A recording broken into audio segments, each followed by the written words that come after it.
Түштүктө мындай деп атат. Түү тагын ким деп атат. Таги деген теги бирби? Таги. Диалект.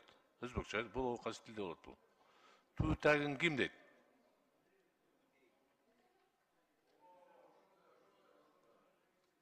Алмазбек Акунжанович билет ошондойдугуну. Түбү теги дегенби?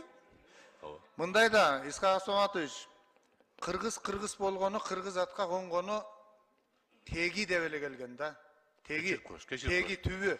Биз жанагы докладында да айтып кеткендей, теги деген сөз бул түпкүлүктү түшүндүрөт. Самый Кожо мырза, менин айтайын. Мында кыргыз эмес деген сөздөн алыс бололу. Түштүктө айрым жерде диалект боюнча тагың деп айта берет. Уялбайт муну. Ошол бир эле маанинде туура. Теги менен таги деген сөз бир эле маани, бул эми диалектте ошондой айтылып калат. Мен айтып атам. Диалект. Ошол эле. Таги деген каяктан деген сөз да. Жаңгак бактын түбүндө деп тагында отурдум деп калат го, ооба. Диалектти үйрөнүшүңүз керек баарыбыздын билүүбүз. Аны кыргыз эмес деп баа койгон туура эмес да. Туурабы, урматтуу комиссиянын төрагасы?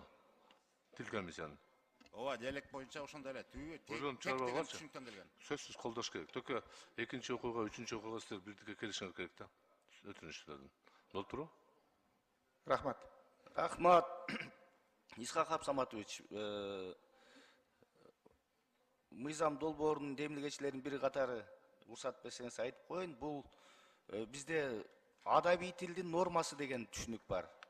Ал диалекттер айтыла берет, бирок адабий тилдин нормасы сакталыш керек. Ошол эле, маселе жок.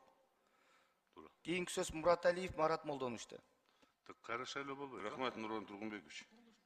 Нурлан Сабый кожо, мынау угуп койсо бар. Сиз айтып атпайсыз, мына тегин деген сөздү апеллять этип коюш керек да, кайсыңыз туура. Жаңы бир вариант мындай кылдыңыз, бир варианты бизди мурун